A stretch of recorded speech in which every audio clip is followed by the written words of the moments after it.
جو والدین اپنی اولاد کی غلطیوں پر پردہ ڈالتے ہیں اور ان کے مشاغل سے بے خبر رہتے ہیں، وہ اپنے گھر میں ایک مجرم کی پرورش کر رہے ہیں۔ زندگی میں انسان اپنی خامیوں کی بجائے خوبیوں کی وجہ سے ناپسند کیا جاتا ہے۔ جس انسان میں عاجزی ہوتی ہے وہ یقیناً بلندی پر ہوتا ہے۔ آپ جیسے بھی ہیں بہترین ہیں۔ لوگوں سے کبھی رائے مت لیں، ورنہ ان کی رائے آپ کو مایوس کر دے گی، کیونکہ جتنا آپ خود کو جانتے ہیں کوئی دوسرا نہیں جانتا۔ دنیا تمہاری عزت کیوں نہیں کرتی؟ انسان کی عزت کے راز 3 چیزوں میں ہے۔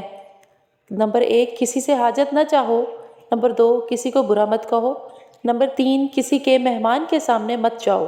جب انسان اپنی خواہشوں اور ضرورتوں پر قابو پا لیتا ہے تو اسے کبھی جھوٹ بولنے کی ضرورت پیش نہیں آتی۔ زندگی اپنے آپ کو ڈھونڈنے کے بارے میں نہیں ہے، زندگی اپنے آپ کو بنانے کے بارے میں ہے۔ آپ جتنی کم بات کرتے ہیں، آپ کے لفظوں کو اتنی ہی زیادہ اہمیت دی جاتی ہے۔ مجھے جب بھی کسی طاقتور دلیل کا سامنا ہوا، میں نے اپنی رائے بدلنے میں کوئی شرمندگی محسوس نہیں کی۔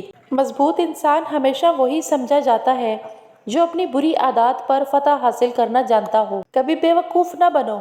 لوگ آپ کو تب ہی استعمال کریں گے اگر آپ انہیں موقع دیں گے۔ مضبوط رہنے کے لیے خوش ہونا ضروری ہے۔ کامیابی انتظار سے نہیں بلکہ کام کرنے سے ملتی ہے۔ اپنی دولت میں اضافے کے 2 طریقے ہیں: اپنے وسائل زیادہ کریں یا اپنی خواہشات کو کم کریں۔ لوگ عموماً اچھی نصیحت کو اگنور کرتے ہیں۔ چوہا ایک سمجھدار جانور ہے جو کبھی اپنی زندگی صرف ایک سوراخ کے سپرد نہیں کرتا۔